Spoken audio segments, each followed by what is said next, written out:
Good morning, students. Today we are going to discuss a new chapter of Honeydew, the best Christmas present in the world of class 8. All of you open as page number 9. The title of this story is The Best Christmas Present in the World. This story is written by Michael Morpurgo. At first, I'm telling you about the author, Michael Morpurgo. It is not a real name. The full name of Michael Morpurgo is Sir Michael Andrew Breeze Morpurgo. This is his full name, Sir Michael Andrew Breeze Morpurgo. He was born on 5th October in 1943 in St. Albans. It is situated in England. He is mainly known as an author, poet, and playwright. He wrote many novels for the children. Most remarkable novel is War Horse. It is specially written for the children. War Horse. And Private Peaceful is another remarkable novels. Private Peaceful. Now I am reading the story. The best Christmas present in the world. At first you will find before you read, I am reading the introductory sentence. There are some dates or periods of time in the history of the world that are so significant that everyone knows and remembers them. তাহলে আমরা এখানে দেখতে পাচ্ছি যে কিছু তারিখ বা কিছু সময় বা কিছু সাল এরকম উল্লেখ করা থাকে ইতিহাসের সঙ্গে সম্পর্কিত যে ডেট বা যে ইয়ারগুলি, যে পিরিয়ডগুলি, এবং এগুলো খুবই গুরুত্বপূর্ণ কারণ প্রত্যেকটা ডেট এবং ইয়ারের একটা নির্দিষ্ট তাৎপর্য আছে। কোনো বিশেষ ঘটনা ঘটে ওই নির্দিষ্ট ডেট এবং ইয়ারে।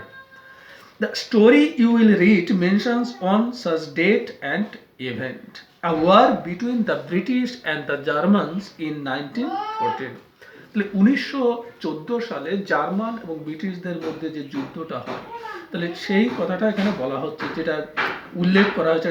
এটা যথেষ্ট গুরুত্বপূর্ণ একটা ইয়ার কিন্তু এটা। Can you guess which war it was? এবার নিচে এখানে প্রায় তোমাদের ছখানা মতো ডেট, মান্থ অ্যান্ড ইয়ার দেওয়া আছে। যেমন প্রথমটা 4th জুলাই 1776, লাস্ট যেটা 20th জুলাই 1969। তাহলে এই প্রত্যেকটা ডেটের কিন্তু একটা সিগনিফিক্যান্স, একটা তাৎপর্য আমরা লক্ষ্য করি।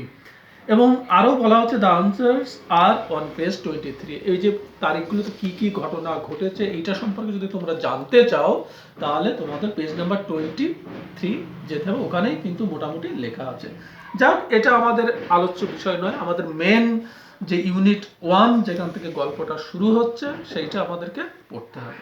তাহলে ইউনিট 1 এখানে আমরা দেখতে পাচ্ছি কিন্তু যে গল্পটার ডান দিকে প্রত্যেকটা গল্পে দেখবে যে কিছু আননোন ওয়ার্ড এবং তাদের মিনিং, সিনোনিমস বা নিয়ারেস্ট মিনিং তোমরা দেখতে পাবে। এগুলোও কিন্তু তোমাদের পড়তে হবে ডান পাশে যেগুলো দেওয়া আছে।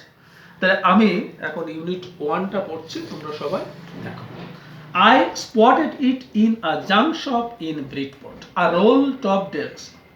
তাহলে আমি স্পটেড, এখানে যে আননোন ওয়ার্ডগুলো তোমরা পাবে, স্পটেড, স্পটেড মানে বা আমি দেখলাম, আমি লক্ষ্য করলাম বা আমি খুঁজে পেলাম যে কোথায়, in a junk shop. Junk shop means কি ধরনের শপ? যেখানে সব পুরনো জিনিসপত্র, এইসব আসবাবপত্র বিক্রি হয়, সেইটাকে বলা হচ্ছে জাঙ্ক শপ। এই জাঙ্ক শপটা কোথায় অবস্থিত? ব্রিডপোর্ট। ব্রিডপোর্টটা কোথায়? আর সিটি ইন ইস্ট লন্ডন। তাহলে ইংল্যান্ডের ইস্ট লন্ডনে অবস্থিত একটি শহর, সেই শহরটার নাম হলো ব্রিডপোর্ট। সেই শহরটার কথা এখানে বলা হচ্ছে। এখানে সে কি দেখতে পেল? একটি roll top desk. Roll top desk কি, যেটা হলো তোমার যে যে ডেস্কটা তোমার গুটিয়ে রাখা যায় এমন ঢাকনা যুক্ত, যে আমরা অনেক সময় দেখি যে টেবিল বা ডেস্ক টাইপের যেখানে ভিতরে ড্রয়ার টাইপের থাকে, ভিতরে ঢোকানো থাকে ড্রয়ারটা আবার আমরা টেনে বের করতে পারি, এইটাকে রোল করা যায়, এই জন্য বলা হচ্ছে রোল টপ ডেস্ক। আর desk with a flexible sliding cover, সেইটাকে বলা যেতে পারে রোল টপ ডেস্ক। আর desk with a flexible sliding cover, that is called roll desk. The man said it was early 19th century. লোকটি বলল, তারপর কোন লোকটি, দোকানে যে লোকটি বিক্রি করছে সেই দোকানদার তাকে কি বলল, যে এটা অনেক পুরনো, সে 19th সেঞ্চুরির প্রারম্ভে প্রথম দিকেই কিন্তু এইটা তৈরি হয়েছিল।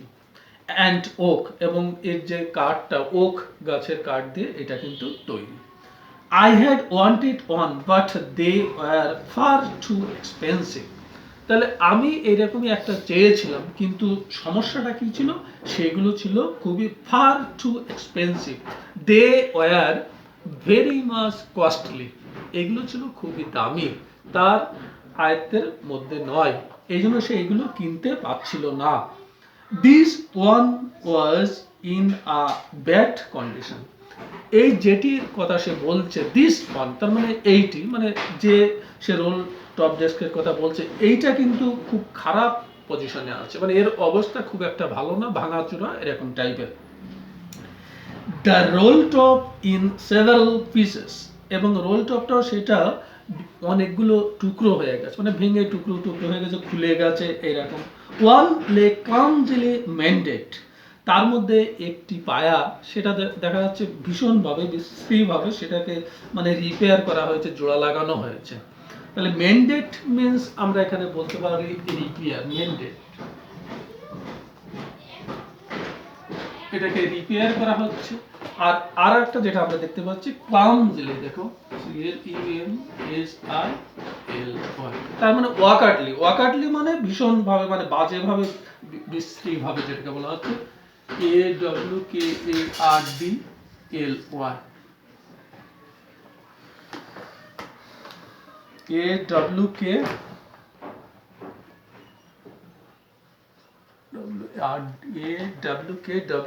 AWKWARDLY, ওয়াকার্ডলি মানে বেমানান ভাবে, যাকে বলা হয় বিশ্রী ভাবে, বাজে ভাবে এরকম বলা হচ্ছে, এইটাকে মানে রিপেয়ার করা হয়েছে। Squares marks all down one side, এর একদিকে নিচে সম্পূর্ণরূপে দেখা যাচ্ছে তোমার আগুনে পুড়ে যাওয়া দাগও দেখা যাচ্ছে। It was going for very little money, তাহলে এটা খুব লিটল মানি মানে কি, এখানে চিপ, তাহলে এইটা খুব সস্তায়, মানে খুব কম দামে বিক্রি করা হচ্ছিল। I thought I could restore it, যে আমি ভাবলাম যে এইটাই আমি কিনবো, খরিদ করব বা নিয়ে সারাই করব, যে এইটাকে আমি নেব, নিয়ে রেস্টোর করব, সারাই করব, রিপেয়ার করব, ঠিকঠাক করে নেব, এরকম সে ভাবলো। It would be a risk, a challenge, যে এটা একটা ঝুঁকি থেকে যাচ্ছে, একটা চ্যালেঞ্জ থেকে যাচ্ছে এইটা নিলে, কারণ আদৌ বাড়ি নিয়ে গিয়ে ঠিকঠাক হবে কিনা, বা অবস্থা এতটাই খারাপ যে দেখা যাচ্ছে হয়তো বাড়ি নিয়ে যেতে যেতে ভেঙে গেল একেবারে। But I had to have it, কিন্তু আমাকে এটা পেতেই হবে, যেভাবে হোক আমি এটা নেব। তার নিজের প্রতি আস্থা বা বিশ্বাস ছিল যে সে এইটাকে রেস্টোর করতে পারবে। ইট I paid the man and brought it back to my workroom at the back of the garage. তাহলে আমি লোকটিকে যথাযথ টাকা যা দাম মূল্য সেটাকে মিটিয়ে দিলাম, দিয়ে এইটাকে আমি আমার বাড়ি নিয়ে এলাম। বাড়ির কোথায় নিয়ে গেল সেটা? ওয়ার্ক রুমে। ওয়ার্ক রুম মানে আ প্লেস হোয়ার হি ওয়ার্কস, মানে যেখানে সে কাজ করে, আর কর্মশালা বলা হয়, যেখানে সব ঠিকঠাক করা হয়, সেই রুমে। সেই রুমটা কোথায় ছিল? গ্যারেজের পিছনের দিকে, at the back of the garage. I began work on it on Christmas Eve, এবং আমি এইটাকে নিয়ে কাজ করা শুরু করলাম, তার মানে রিপেয়ার করা শুরু করলাম কখন? Christmas Eve, the day before Christmas, তার মানে বড়দিন, 25th ডিসেম্বর বড়দিন, এবং তার আগের দিন দ্য ডে বিফোর ক্রিসমাস, তার মানে 24th ডিসেম্বর বলা যেতে পারে। সে কি করলো? কাজ করা শুরু করলো।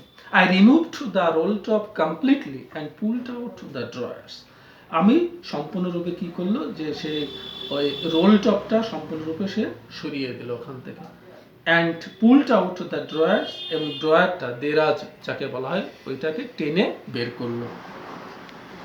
The veneer had lifted almost everywhere, এবং সে লক্ষ্য করলো যে সব জায়গা থেকে প্রায় পুরোটাই তোমার ওই যে ভিনিয়ার, ভিনিয়ার মিনস যে পাতলা একটা আবরণ যেটাকে বলা হচ্ছে cover, A thin layer of plastic or decorative wood on furniture of cheap wood, এটাকে বলা হচ্ছে, সেটাকে বলা হচ্ছে ভিনিয়ার যে আবরণটা, এইটা পুরো আলাদা হয়ে গেছে সব জায়গায়। It looked like water damage to me, যে এটাকে দেখে তার কি মনে হচ্ছে totally it is in a bad condition, মানে জল ঠল পড়ে টড়ে একদম নষ্ট হয়ে গেছে, খুব খারাপ অবস্থার মধ্যে এইটা আছে। Both fire and water had clearly taken their toll on these days. যে জল এবং আগুন উভয়ই টেকেন দেয়ার toll on, তার মানে ড্যামেজড, যে টোটালি ড্যামেজড, আগুন এবং জলে এইটা সম্পূর্ণরূপে দেশটাকে ড্যামেজ করে ফেলেছে, ক্ষতিগ্রস্ত করে ফেলেছে, নষ্ট করে ফেলেছে, সেটা দেখলো। The last drawer was stuck fast, এবার শেষ এই যে ড্রয়ারটা দেরাজটা সেটা ছিল সম্পূর্ণ আটকে ছিল এখানে, কারণ দীর্ঘদিন জল টল পড়ে আগুন লেগে থেকে যেভাবে এটা ড্রয়ারটা এর মধ্যে আটকে আছে। I tried well I could to ease it out gently, সে আলতো করে চেষ্টা করলো এটা আস্তে আস্তে যাতে বের করে আনা যায়, কারণ বেশি জোরে টানাটানি করলে আরো ভেঙে যাবে, এই জন্য সে চেষ্টা করেছিল এটাকে যাতে ঢিলা করা যায়, টু ইজ, সহজে। In the end I used brute force, কিন্তু তবুও যখন তাতে কোনো কাজ হলো না তখন অবশেষে কি করলো, মানে প্রচন্ড শক্তি প্রয়োগ করলো, ব্রুট ফোর্স, তার মানে অধিক শক্তি সে এখানে প্রয়োগ করলো। I struck it sharply with the side of my fist, তখন হাতের মুঠো দিয়ে এটাকে কি করলো, সে দ্রুত একটা ধাক্কা দিল। And the drawer flew open to reveal a shallow space underneath, তখন সঙ্গে সঙ্গে the drawer flew open, flew open means কি, দ্য ড্রয়ার ওপেন্ড মানে সম্পূর্ণরূপে খুলে গেল, এবং সেখানে কি দেখতে পেল, একটা খালি জায়গা নিচে দেখতে পেল, একটা শ্যালো স্পেস, তার মানে একটা খালি জায়গা। আর সিক্রেট ড্রয়ার, একটা গোপন দেরাজ বা ড্রয়ার সে এখানে দেখতে পেল। দেয়ার ওয়াজ সামথিং ইন দেয়ার, সেখানে সে কিছু একটা দেখতে পেল। আই রিচড ইন, সঙ্গে সঙ্গে সে ভিতরে হাত প্রবেশ করালো, and took out a small black tin box, এবং সে খুঁজে পেল একটা ছোট্ট কালো একটা বাক্স, কালো রঙের একটা বাক্স। Sellotape to the top of it was a piece of lined note paper, এবং সে দেখতে পেল এর মধ্যে একটা দাগ কাটা নোট পেপার, যে নোট পেপারটা একটা সেলোটেপ দিয়ে খুব সুন্দর করে এখানে আটকানো আছে। Written on it in শেকি hand writing, এটা কাপা কাপা হাতের লেখা, তার মানে বয়স্ক লোকের লেখা বা এরকম হতে পারে, যেখানে লেখা আছে, কি লেখা আছে, জিমস লাস্ট লেটার রিসিভড জানুয়ারি 25, 1950, যে লেখা আছে জিমের অন্তিম বা শেষ চিঠি, যেটা পেয়েছিল 25শে জানুয়ারি 1915, to be buried with me when the time comes, যখন সময় আসবে বা মারা যাব তখন যেন আমার সঙ্গেই তাকে দাহ করা হয়, এরকম বলা হচ্ছে।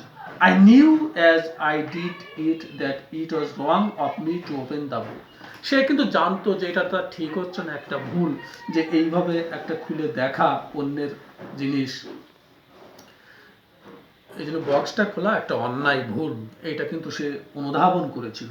But curiosity got the better of my scruples, কিন্তু তার এই যে দ্বিধা দ্বন্দ্ব সংকোচ, এইটাকে কিন্তু তার হার মানালো তার কৌতূহল, কারণ কৌতূহলের কাছে সে কিন্তু পরাজিত হলো, তার মানে কৌতূহল বশত সে কিন্তু তার এটা ভুল হচ্ছে জেনেও সে কিন্তু এটা ওপেন করলো।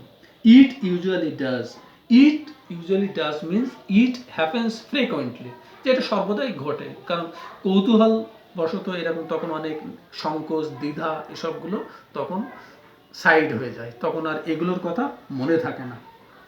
Inside the box there was an envelope, তারপর এখানে আরো একটা ওয়ার্ড তোমরা দেখতে পেয়েছো, দেখো স্ক্রাবলস মানে কি এখানে দেওয়া আছে, the feelings that make you hesitate to do something wrong, এর মানেটা এটাও একটু দেখবে তোমরা। তাহলে inside the box there was an envelope, এবং এই যে বাক্সের মধ্যে সে দেখতে পেলো একটা খাম। দ্য অ্যাড্রেস রিড, এখানে কি ঠিকানা দেওয়া আছে খামের উপরে?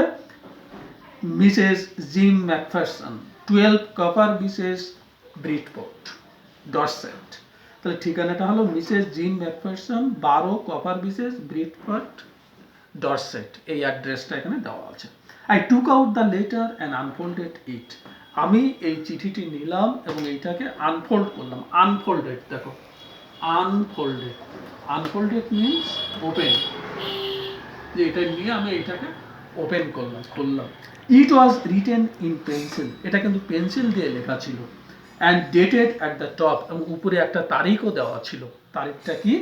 ডিসেম্বর 26, 1914, যে 1914 সালের 26শে ডিসেম্বর, এইটা এখানে আছে। তাহলে আমরা ইউনিট 1টা মোটামুটি শেষ করলাম। তোমরা বাংলা মানে সহ এরকম ইউনিট 1টা তৈরি করবে, ভালোভাবে পড়ে রাখবে। আজকে এই পর্যন্ত, থ্যাংক ইউ।